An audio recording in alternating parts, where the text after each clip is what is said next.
වෙලාවක්මනේ මේ වෙලාවේ ඉමෝෂනලි හිතන්න එපා. තර්කානුකූලව يعني බුද්ධිමත්ව හිතන්න. හරි. හිතලා හැම පොඩි වෙලාවෙම ඔයාගේ රිසල්ට් එකට වැදගත් වෙන වැඩක් කරන්න. එහෙම කරාම අඩු ගානේ ඔයාට ඉවර වෙනකොට මං අන්තිමට ගියේ හරි මට පුළුවන් උපරිමේ කරා. මම මෙතනින් ඉස්සරහට දැන් හිතන්න හරි වා හිතපු තරම් සාර්ථකුන් නැහැ කියලා හිතන්න. හරි මෙතනින් ඉස්සරහට මම හැමදාම මේ අන්තිමට ගියේ වැඩ කරා වගේ වැඩ කරනවා. කියන්නේ ඒ ලෙවල් නෙමෙයි මං කියන්නේ මොනවා කරත් ජීවිතේ. හරි. ඒක ඕගොල්ලෝ මම අර එදා ස්පෙෂල් මීටින් එකේ කිව්වා ඕගොල්ලෝ හිතන් ඉන්නේ මේක තමයි ස්ට්‍රෙස් එක කියන්නේ. මේ ඒ ලෙවල් තමයි ස්ට්‍රෙස් එක පාඩම් කරන එක තමයි ලෝකේ තියෙන අමාරු වැඩ කියලා ඕගොල්ලෝ හිතන් ඉන්නේ. එහෙම නැහැ. ඒකට අහලකින්වත් තියන්න බැරි ස්ට්‍රෙස් තමයි ඉස්සරහට ඕගොල්ලන්ට එන්නේ. තනි මිනිස්සෙක් විදිහට වැඩ කරන්න ගියාම තමන්ගේ කියලා දෙයක් කවදාද දවසක් කරනකොට. හරි. මම දැනටත් පාඩම් කරන කෙනෙක් නේ. මම මෙඩිකල් ස්ටුඩන්ට් කෙනෙක්. මෙඩිකල් ස්ටුඩන්ට් කෙනෙකුට ඒ ලෙවල් ළමයට වඩා පාඩම් කරන්න තියෙනවා.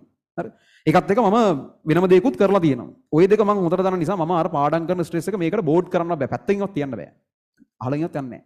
ඒ හින්දා මේ ස්ට්‍රෙස් එකට උඹලා අනිවාර්යෙන් පුරුදු වෙන්න ඕන. මේ ස්ට්‍රෙස් එකට උඹලා පුරුදු වෙන්න ඕන. එහෙම නැතුව මෙඩිසින් යන්න එපා. ඉන්ජිනියරින් යන්න එපා. කිසිම රස්සාවකට යන්න එපා. මේක උරුමයි හැමදටම බං. ඔයා රස්සාවක් කරන තාක්කල් ඔයාගේ දෙයක් කරන තාක්කල් ඔයා තනි මිනිස්සෙක් විදිහට ඉන්න තාක්කල් මැරණකම් සරලව කියනවා නම් මේ ස්ට්‍රෙස් එක තියෙනවා. ඒක නැති වෙන්නේ නැහැ. ඒක හැන්ඩල් කරන්න ඕන. උඹලා පොඩි උන් නෙවෙයි. උඹලා තව ටික කාලෙකින් කෙලින් මේ වැඩේට යන්න ඕන. ඉතින් මේ ස්ට්‍රෙස් එක උඹලට සදාකාලික උරුමයි. ඒලෙවල් ඉවරලා පොඩි කාලයකට නැති වෙයි. හැබැයි හැමදාම මේක තියෙන. ඉතින් මේකෙන් බේරිල්ලක් නැහැ. මේක හැන්ඩල් කරන්න පුරුදු වෙන්න වෙනවා.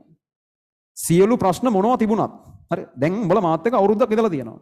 ඔය අවුරුද්දෙම මම උඹලත් එක්ක කරපු ගනුදෙනුවේ පොඩ්ඩක් වෙනසක් වෙලා නැහැ නේ. හැබැයි උඹ හිතනවා මගේ ජීවිතේ කිසි අවුලක් නැතුව ඔක්කොම අවුලක් නැතුව එහෙම යන්නද කියලා. එහෙම වෙන්න බෑන ළමයි. හරි. හැබැයි උඹලත් එක්ක ඇසිරිච්ච ජීවිතේ කිසිම දැනක කොයි වෙලාවකද ඒක වෙනසක් කරන්නේ. එහෙම කරන්න වෙනවා. මේක ඔයාගේ වැඩේ. මේක ඔයාගේ process එක. හරි. ඔය උඹලට එන සියලු ಜಾති වල ප්‍රශ්න අපිත් ඒ විදිහට මුහුණ දෙනවා. දැන් ඕගොල්ලෝම කොච්චර දේවල් දැක්කද? මේ වෘත්තිමය දේවල් සම්බන්ධ.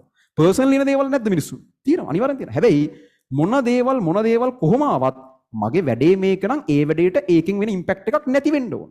එහෙම මිනිස්සෙක් වෙන එහෙම නැතුව බෑ. ඔයා ડોක්ටර් කෙනෙක් වෙලා කවදාරි බෙහෙත් දෙනකොට ඔයාගේ පර්සනල් දේවල් නිසා ඔයාට බෙහෙත් වරදිනවා නම් එහෙම වෙන්න බෑනේ. ඔයා හතින් වැරදීම් වෙනවා නම් එහෙම වෙන්න බෑනේ. හියුමන් එරර්ස් තියෙනවා. නමුත් පර්සනල් දෙයක් නිසා වැඩි වෙන්න බෑනේ. ඔයා ඉංජිනේර කෙනෙක් නම් ප්‍රොජෙක්ට් එකක් කරනවා නම් ඔයාගේ ජීවිතේ කතන්දර ප්‍රොජෙක්ට් එකට දාලා නෑනේ. දැන් මේක ඔයාගේ ප්‍රොෆෙෂනල් කෑල්ල. ඔයාලා ඉගෙන ගන්න. ඉගෙනගෙන වකරයාගේ වෘත්තියක් කරන්න ඉගෙන ගන්න එක මේ තියෙන්නේ. පර්සනල් දේවල් ඒකට අදාළ වෙන්න බෑ. එහෙම නැතුව කරන්න පුරුදු වෙන්න වෙනවා. ඔයාගේ පර්සනල් ලයිෆ් එක ගිනි අරන් ඇති. එන ප්‍රශ්න මාර ගොඩක් ඇති. අදාළ නෑ. ඇත්තට මේක අදාළ නෑ. මේක ඔයාගේ වෘත්තිමය ජීවිතය ඇත්තට මේ යන්නේ. ඉගෙන ගන්නකොට මේ යන්නේ ඔයාගේ ප්‍රොෆෙෂනල් ලයිෆ් එක මේ යන්නේ. මේකට අරව අදාළ නැහැ. ඒව අදාළ නැහැ. ඔබට හරි ප්‍රොෆෙෂනල් ලයිෆ් එක අරන් යන්න බෑ. ඔයාට හොඳ වෘත්තිකයෙක් වෙන්න බෑ. ඔයා කරන දේ හරියට කරන්න බෑ. මොකද ජීවිතේ හැමදාම පර්සනල් ප්‍රශ්න ටික පර්සනල් උච්චාවචන ටික එහෙමම හැමදාම තියෙනවා. හොඳ වෙන කාලේ දෙන නරක වෙන කාලේ ඔක්කොම හැමදාම තියෙනවා. වෙනස් වෙන්න බෑ. හැබැයි ඒව නිසා ඔයා කරන ප්‍රොෆෙෂනල් වැඩේ ඒක වඩා හොඳින් හෝ එක ගානකට හරි අඩුම ගානේ යන්න ඕන. ඒ හින්දා ඔය තියෙන ස්ට්‍රෙස් එක ඔය තියෙන ප්‍රශ්න සියල්ල නැති වෙන්නේ ඒව නැති කරන්න ඒවට උත්තර හොයන්න එපා. ඒව තියෙනකොට මේ වැඩේ ඒකෙන් බලපෑමක් වෙන්නේ නැතුව හැන්ඩල් කරන්න පුරුදු වෙන්න. ඒක නැත්තම් මොනවා කරගත්තත් ඔයාලට සාර්ථක මිනිස්සෙක් වෙන්න බෑ. බෑ කියන්නේ බෑම තමයි. හරි. ඒව තමයි ස්කිල්ස්. ඒව තමයි මිනිස්සුන්ට තියෙන්න ඕනේ.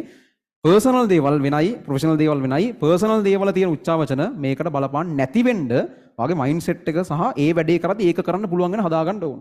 වෘත්තියක් කරනකොට පර්සනල් ප්‍රශ්න නිසා වෘත්තියට බලපෑමක් වෙන්න බෑ. වෘත්තිය නම් වෘත්තිය. ඒක කරනවා නම් ඒක ඒ කොල්ටිකේ යන්න ඕන. හරි.